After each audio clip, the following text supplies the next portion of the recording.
She left saying, "I have to help him," then disappeared into his apartment for 2 days. I found out the truth from him, not her. Months later, she returned begging for forgiveness, but I didn't need revenge. Her own karma did it for me. We had been together 3 years. I'm Jonah, and she is Emily. It was a Friday night in our rented Brooklyn kitchen. She dropped her bag and said she needed to help a friend for 10 days. I laughed at first. 10 days for an emergency didn't make sense. "But he's in trouble," she said quietly. "I'll be back." That line should have sounded like reassurance. It didn't. A week earlier, we had booked a road trip. I still had the receipt in a drawer. We shared playlists and bills and a dent in the passenger door with my initials scratched inside. It felt real. But when she named him, the room changed. The next morning, I woke to messages. Mark posted a shaky clip on TikTok, a cigarette glowing, and the caption, "Some people pretend to cry for attention." No names, but the bite was clear. My phone buzzed. I called Emily. No answer. I texted, "Read." No reply. Hours later, she called at 2 a.m. Her voice was thin. "Jonah, I need you. Please come." I drove through the rain. It was 3:14 a.m. when I pulled up to his row house. A porch light hummed. Rain slicked the pavement. When she stepped into my headlights, her eyes were red. She clung to my sleeve like she wanted to be brought home. "He's not good," she whispered. "I can't leave him." "You live with him?" I asked. She swallowed and looked away. We sat in the car. Wind tapped the mirror. I kept my voice steady and asked what help he needed. "He needs someone," she said. "I just stayed to make sure he's okay." She said it like a fact. 2 nights became 10 days in that explanation, and those numbers did not fit. Her silence filled the space more than any answer. She would not meet my eyes. Her fingers found the seam of her coat and rubbed it until the fabric softened. "He cried," she said finally. "He needed me." That line was small and dangerous, pleading mixed with avoidance. I felt the room tilt. This was more than a favor. This was a choice. I pulled the car to the curb and asked her to get out. The rain had turned to mist, and a street lamp painted our faces gold. She said, "One chance." "I swear." I opened the door and she reached for the handle, then stopped, tears on her lashes. "Don't walk away," she said. "I need you." I closed the door and walked away. There was no shouting, no scene, just the quiet click of locks and the steady hiss of rain. That night, I learned how rupture begins, not with a single blow, but with steady erosion. A vague excuse, a late-night call, a social post that lands like a blade. Each alone is bearable. Together, they crack the base. I sat on the sidewalk until the lights blurred, then went home and sat in the kitchen that smelled of burnt coffee and absence. The playlist we shared glowed on my phone, but the tracks felt like someone else's life. I fell asleep with the trip receipt on the table and the dent in the car feeling heavy. When betrayal starts, it is not loud. It is slow and quiet, opening under your feet. We had rules, and she stepped over them. I locked the door and let the apartment hold the quiet while outside. The rain kept making the city shine. I stayed awake quietly. 2 weeks passed. Silence turned into routine. I went to work, ate in the same kitchen, and slept on one side of the bed like she'd still walk in someday. She didn't. I told myself she was helping, like she said. But that sentence, "he needs me," kept circling my mind until even the quiet felt dishonest. Then one morning, my phone buzzed. It was a message on Instagram from Mark, the same guy she'd vanished to help. For a second, I thought it was spam. But the preview froze me. A screenshot. I opened it. It was a text conversation, him bragging in a group chat. His words burned into me. She said she was done crying. Guess I helped her forget him for a night. The date was right there. The same weekend, she called me at 2 a.m., crying for help. The same night, I drove through the rain to bring her home. I stared at the screen. No yelling, just stillness. The kind that replaces disbelief with understanding. He didn't even hide it. Another screenshot followed, both of them on his couch. Her hoodie, her hair tied the same way as the night she left. His arm over her. Both smiling. The kind of smile that tells you everything you didn't want to know. I didn't message her. I didn't send the screenshot. I just waited. Because liars always come back. Not with truth, but with excuses. 3 days later, she showed up. It was late, maybe 9 p.m. I was eating takeout in front of the TV when I heard the knock. Her voice came through the door, soft, almost afraid. "Jonah, it's me." I opened the door halfway. She looked pale. Her eyes had that empty look people get when they've run out of stories to tell. She held her phone like it might shield her. "Can we talk?" she said. I stepped aside. She came in slowly, as if the walls themselves might judge her. She started before I could speak. "I made a mistake." "No," I said. "You made a choice." She flinched, but didn't deny it. Tears came easily, maybe too easily. "He said he'd hurt himself if I left," she whispered. I didn't know what to do. "That's your reason?" I asked quietly. You helped him in bed. Her face fell apart at that line. It just happened, she said. I didn't mean. People don't accidentally stay with someone for 2 nights. I cut in. The air between us went still. She stared at the floor. The same girl who used to argue about movie endings couldn't say a single word in her defense. Then she said something that turned my anger into pity. He told me not to tell you. He said you'd hate me forever. Guess he was right. She broke, fell to her knees, crying, clutching my jeans like that could undo anything. Please, Jonah. I'll block him. I'll delete everything. Just please. I shook my head. You already deleted us. She cried harder, saying she couldn't go home like this. I told her she shouldn't have left home like that. Then I opened the door and told her to go. Jonah, please, she said. Don't make me go out there. Then maybe you should have thought about that before you went there, I said and closed the door. But betrayal doesn't end when the door closes. It leaks back into your life. A few days later, a mutual friend texted me, saying Emily told people I'd abandoned her, that I was cold, unforgiving. I didn't reply. I'd learned that you can't defend yourself to people who prefer lies that sound comforting over truths that sting. Then one night, that same friend sent me another video. Mark again, drunk on TikTok, mumbling Emily's name while people laughed in the comments. I watched it once, then deleted it. That's when I realized something. He didn't love her either. He just wanted to win. And now both of them had lost. That night, she called again. I didn't pick up. I didn't block her either. Silence is louder than any argument, and sometimes it's the only revenge you need. It had been about 3 weeks since the last time I saw her on my doorstep. No messages, no calls, just silence. I started believing it was finally over. Then one night, I left a pot on the stove and forgot about it. The smell of burnt toast filled the kitchen when I heard another knock. It was late, maybe 10. When I opened the door, she stood there again. Same hoodie from the photo Mark had sent, eyes red, hands shaking. Can we talk? She asked. I didn't move. You can say it from there. She hesitated but stepped inside anyway. Jonah, please. I made a mistake. No, I said. You made a choice. She froze. Tears rolled down fast. He said he'd hurt himself if I left. I was scared. I didn't know what to do. That's your defense. I said quietly. You helped him in his bed? Her head dropped. It just happened, she said softly. I didn't mean for it to. Stop, I interrupted. People don't accidentally do that, Emily. For a moment, neither of us spoke. She looked small, almost fragile, like she was waiting for permission to collapse. Then she whispered something that made me realize how far gone she was. He told me not to tell you. He said you'd hate me forever. Guess he was right, I said.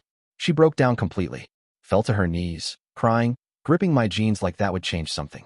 Please, Jonah. I'll do anything. I'll block him. I'll cut everyone off. Just please, I can't lose you. Her words sounded desperate, but not honest. It wasn't guilt, it was fear. Fear of being alone now that her safety net was gone. I looked down at her, feeling nothing. You already deleted us, I said. Her sobs got louder. Please don't make me go out there, she whispered. Then maybe you should have thought about that before you went there, I said, and opened the door.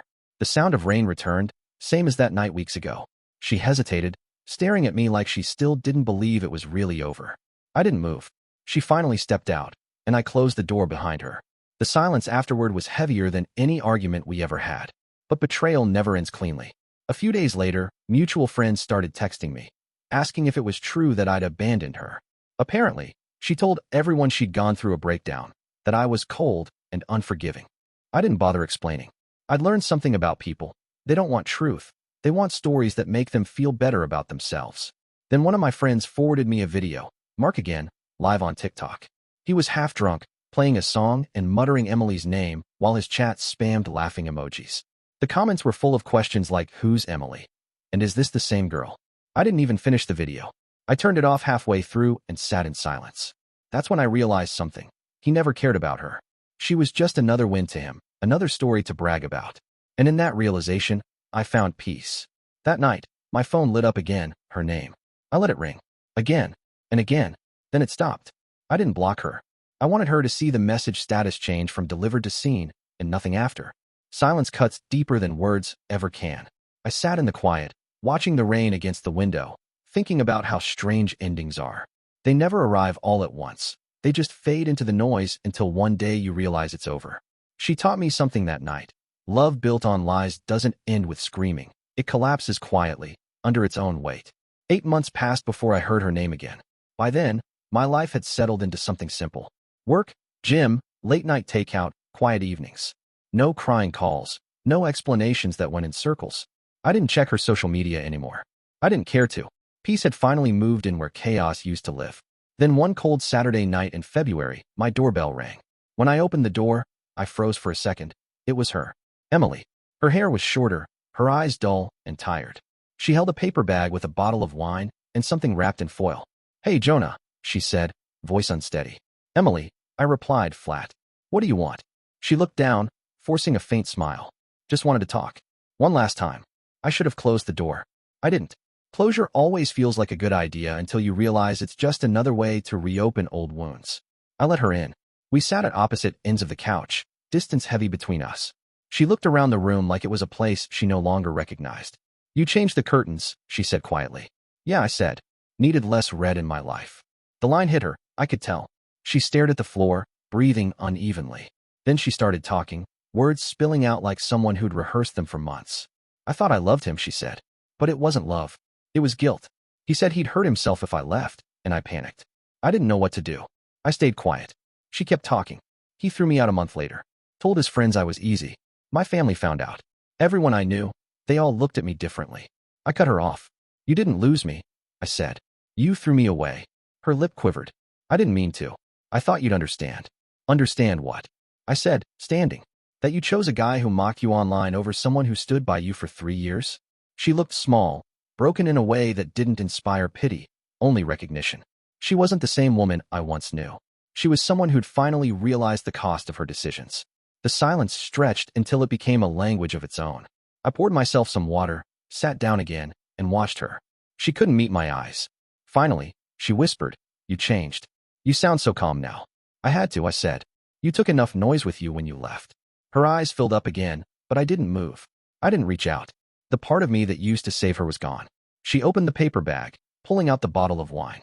"I brought this," she said, "for old times." "I don't drink anymore," I said. Her hand froze midair. She set the bottle down carefully, like it was fragile. "I just wanted to make things right," she said. "Things don't get made right," I replied softly. "They just end." She nodded, silent now. I could see her realizing that the version of me she remembered, the one who'd beg, argue, forgive, wasn't there anymore. We sat in silence for a few more minutes, both pretending this was closure, even though it wasn't. Before she left, she turned at the door. "You were always good to me," she said quietly. "I know," I said. She stood there like she wanted to say more, but didn't. Then she walked out. When the door clicked shut, I exhaled. For the first time, I didn't feel angry. I just felt done. It's strange how peace doesn't come from fixing things, but from finally accepting that they broke. I looked around the apartment, the new curtains, the quiet, the space that was finally mine again. For the first time in a long while, I smiled. Not because she was gone, but because I finally understood that some goodbyes don't need words. She didn't answer my question that night. She just stared at the floor, tears dripping onto her jeans. The silence between us was heavier than anything either of us could say. Then she reached into the paper bag and pulled something out. A photo, the one from our second anniversary. The frame was cracked, the edges torn. She ran her thumb over it like it could still hold us together. "I look at this every night," she said quietly. "I miss who we were." I studied her, the tired eyes, the guilt clinging to her face. For a moment, I almost felt sorry for her. Almost. "Emily," I said softly, "you don't miss me. You miss the version of yourself I made you feel safe to be." That broke her. Her shoulders sank, and she began to cry. Not loud, not dramatic, just quiet, tired sobs that filled the room like background noise. "I just want you to forgive me," she said, voice shaking. "I already did," I said. She looked up, surprised. "You did?" "Yeah," I said. "I forgave you the moment I realized I deserved better than your apology." Her eyes closed. She nodded slowly, like she finally understood what that meant. The silence that followed wasn't painful, it was final. She stood up, holding the photo against her chest. "I'm sorry, Jonah," she whispered. "I know," I said. She hesitated at the door, then looked back one last time. "Take care of yourself," she said softly. "You too," I replied. And then she was gone. I didn't hear from her after that night. No calls, no messages, no accidental sightings in the neighborhood.